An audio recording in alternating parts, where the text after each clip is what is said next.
très beau chant. Ouais, merci pour la fidélité de Dieu. Alors, aujourd'hui, je vais vous partager une pensée qui m'a tourné un peu dans la tête depuis quelques temps. Alors, c'est quelque chose que je pense que tout le monde expérimente, mais là, vraiment, encore plus dans ces périodes où, en plus, avec tout ce qui est les médias, on est vraiment plus touché. Je vais parler vraiment de la justice. Et pour ça, j'ai un passage que vous connaissez. Donc, c'est dans Matthieu 5, verset 6. Donc, Matthieu 5, verset 6. Et Jésus, il dit: heureux ceux qui ont faim et soif de la justice, car ils seront rassasiés. Et c'est vrai que quand on voit l'état de ce monde, on se dit, tout le monde a faim et soif de justice. Alors non, tout le monde devrait être bien heureux, parce que vraiment, on a envie quand même d'avoir plus de justice. Et quand on regarde quand même ce passage précisément, Jésus est précis quand même. Il dit, ceux qui ont faim et soif de la justice. Et si on réfléchit bien, quand on a faim et soif, pour étancher la soif ou pour rassasier sa faim, il faut que ça vienne de l'extérieur. On ne peut pas se contenter de ce qu'on on a en nous, et c'est pareil pour la justice. Si vraiment on essaye notre justice, ça ne marche pas. Et évidemment, il y a une justice qui peut nous rassasier, c'est la justice de Dieu. Et ça, on n'est pas capable de la trouver nous-mêmes. Et souvent, moi en tout cas, et je pense que c'est valable pour tout le monde, on cherche un petit peu à notre justice, et plus on la cherche, moins ça nous nourrit quelque sorte. Et la justice de Dieu, elle est là, et c'est vraiment elle qui peut nous rassasier. Alors,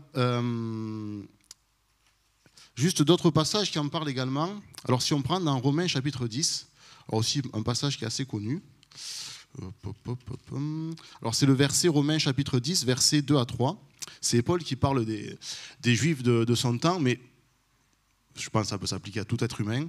Il leur dit, je leur rends le témoignage qu'ils ont du zèle pour Dieu, mais sans intelligence, ne connaissant pas la justice de Dieu et cherchant à établir leur propre justice, ils ne se sont pas soumis à la justice de Dieu.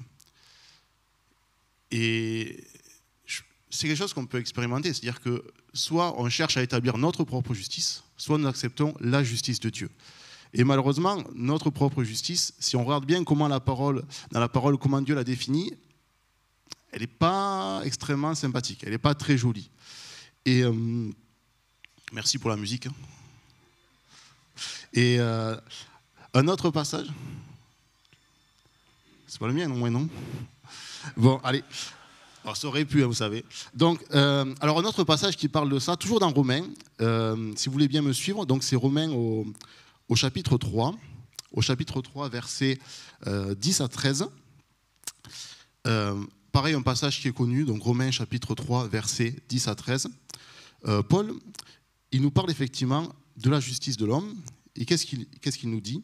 Alors il reprend un psaume, il dit: il n'y a point de juste, pas même un seul, nul n'est intelligent, nul ne cherche Dieu, tous sont égarés, tous sont pervertis, il n'en est aucun qui fasse le bien, pas même un seul, leur gosier est un sépulcre ouvert, ils ne se servent de leur langue pour tromper, ils ont sous leurs lèvres un venin d'aspic. Bon, il continue. Et moi, quand je vois ce passage, c'est intéressant parce que souvent, quand on pense à l'injustice dans ce monde, on pense à des choses graves, des choses, des morts, des maladies, des souffrances, etc. Mais ici, finalement, Paul, il nous dit, la première injustice qu'on a en nous, c'est nos paroles, nos pensées. Et c'est vrai que ça, tout le monde, dans notre vie de tous les jours, c'est...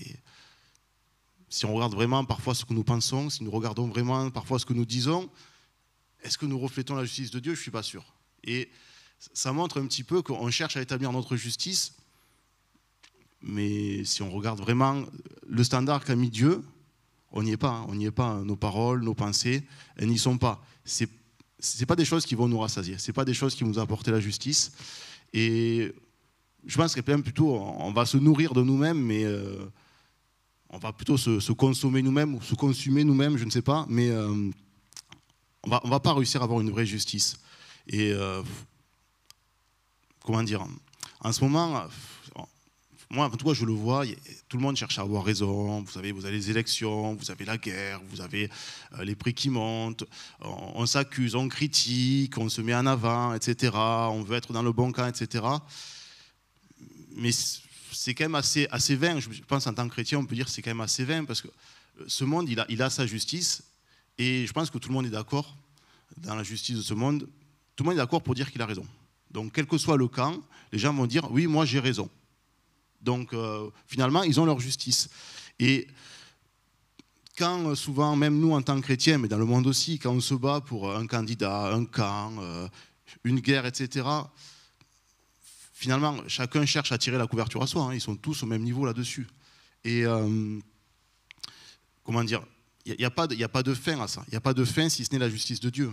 Je veux dire, un autre passage qui m'avait interpellé là-dessus, donc c'est dans Matthieu chapitre 20, hein, le verset 25. Et Jésus nous parle des dirigeants de ce monde, donc Matthieu 20, chapitre 25, et il dit vous savez que les grands des nations les tyrannisent et que les grands les asservissent. Il n'en sera pas de même au milieu de vous, mais quiconque veut être grand parmi vous, qu'il soit votre serviteur. Visiblement, Jésus, c'est un peu triste, mais il ne nous dit pas il va y avoir un grand qui va être bien, et puis celui-ci, vraiment, il va établir une vraie justice, etc. Malheureusement, c'est le fonctionnement de ce monde. Ceux qui sont en haut tyrannisent ceux qui sont en bas, et même quand il est arrivé dans l'histoire qu'il y a un renversement complet, ceux qui étaient en bas, une fois qu'ils ont été en haut, ils ont tyrannisé ceux qui étaient autrefois en haut. Donc, ça ne va pas trop changer. Il peut y avoir des choses qui sont mieux ou moins bien, mais finalement, on a toujours la justice de ce monde qui se manifeste et ne va pas en sortir. C'est-à-dire, j'ai raison, je suis en haut, donc j'en profite, etc.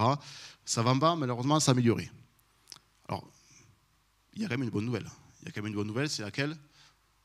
Il existe une justice de Dieu, quand même. Il existe une justice de Dieu, et en plus, cette justice de Dieu, elle est différente de la justice du monde dans le sens qu'elle est gratuite. Elle est gratuite, et ça a été chanté tout à l'heure, effectivement. Hein. On a la rédemption, on a le salut gratuitement. Si on revient effectivement dans le chapitre 3 de l'Épître aux Romains, donc chapitre 3 de l'Épître aux Romains, versets 21 jusqu'à 24, je vais noter.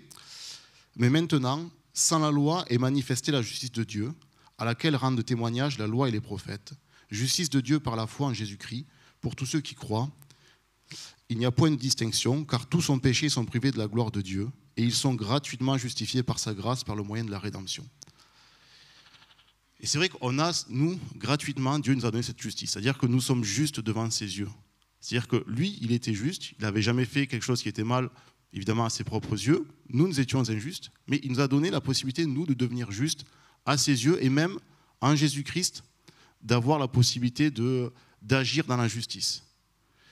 Et ça, si on réfléchit, Jésus, lui, il aurait pu effectivement refléter un peu notre justice à nous dans sa vie. Hein. Il aurait pu aller à Nazareth et dire, oui, c'est moi le premier, oui, quand même, s'il vous plaît, adorez-moi, etc. Mais il n'a jamais fait.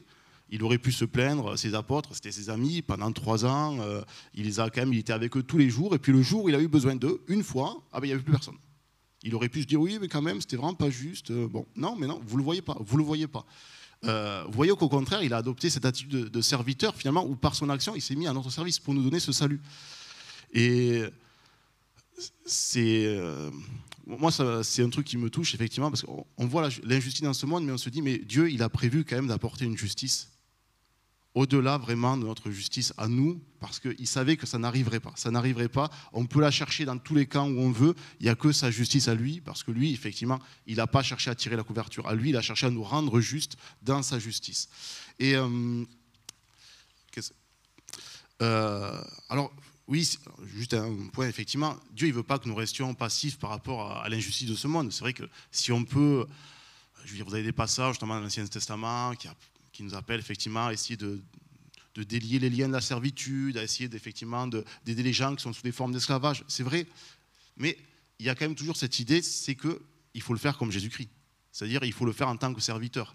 Forcément, si on veut le faire en tirant la couverture à nous, ce n'est pas la justice de Dieu dans laquelle nous nous nourrissons. Hein. Ça va être effectivement la justice de ce monde, et elle ne va pas vraiment nous permettre de... Comment dire, nous ne serons pas rassasiés, ça c'est sûr. Voilà, donc juste une prière pour terminer. Merci Seigneur pour ta justice gratuitement, et merci Seigneur Dieu car tu nous rassasies en elle, et même si nous voyons l'injustice de ce monde, Seigneur, nous savons qu'en toi il y a une justice, et toi tu justifieras tout le monde, tu rendras juste chacun, et à la fin ça sera ta justice qui vaincra, et nous savons que cette justice elle permettra que chacun ait dans ta grâce la paix, vraiment, et le réconfort. Amen.